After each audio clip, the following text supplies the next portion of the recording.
আপনার কফি, তাই এনেছো যখন রেখে বিদায় হও না। কোথায় রাখবো মাসিমা? এই, আবার ওসব মাসিমা ফাসিমা আমায় বলবি না। আমি তোর মাসি পিসি কেউ নই। যা, চোখের সামনে থেকে দূর হ। রাগে গা জ্বলে যায়।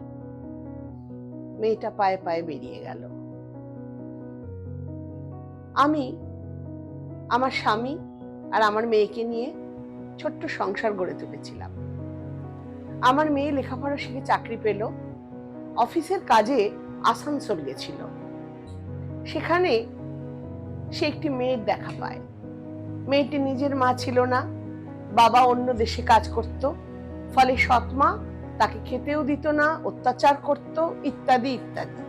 তাই সে, মানে আমার মেয়ে তিন্নি, সেই মেয়েটিকে ঘাড়ে করে আমার ঘাড়ে এনে গছিয়ে দিল। তার অনেক যুক্তি শুনলাম, আমার সমস্ত যুক্তিকে নস্যাৎ করে দিল সে এবং তার বাবা। দুজনেরই দেখলাম যথেষ্ট প্রশ্রয় আছে। অগত্যা আমাকে মেনে নিতে হলো। এই পর্যন্ত মেনে নিয়েছিলাম, কিন্তু মেয়েটির নাম জিজ্ঞাসা করায় জানতে পারলাম মেয়েটির নাম নাসিমা। ব্যাস, এতদিনের সংস্কার আমার টলে উঠল।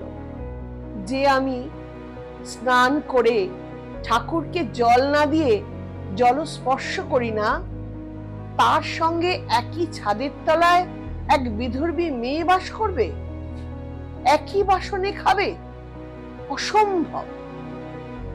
কিন্তু আমার তো কোনো যুক্তিই কাজে লাগলো না। মনটা সেই থেকে তিতিবিরক্ত হয়েই রইল। এমনি তিতিবিরক্ত মন নিয়েই সেদিনও অফিসে বেরোলাম রোজকারের মতো। ভিড় বাসেই যেতে হতো। সেই ভিড় বাসটি যখন এলো, হাতও বাড়িয়ে দিলাম উঠবার জন্যে। হঠাৎ কি যে হলো, মাথাটা কেমন ঘুরে গেল। বাস থেকে পড়তে পড়তে জ্ঞান হারালাম। বেশ কিছুদিন আধা চেতন আধা অচেতনে কিছু ডাক্তারের উদ্বিগ্ন মুখ দেখতে পেতাম। যখন আস্তে আস্তে সেরে উঠছি, তখন মনে মনে তাদের প্রণাম জানাতাম। এরাই তো আসল দেবতা। কত মৃতপ্রায় মানুষকে এরা জীবনে ফিরিয়ে আনেন।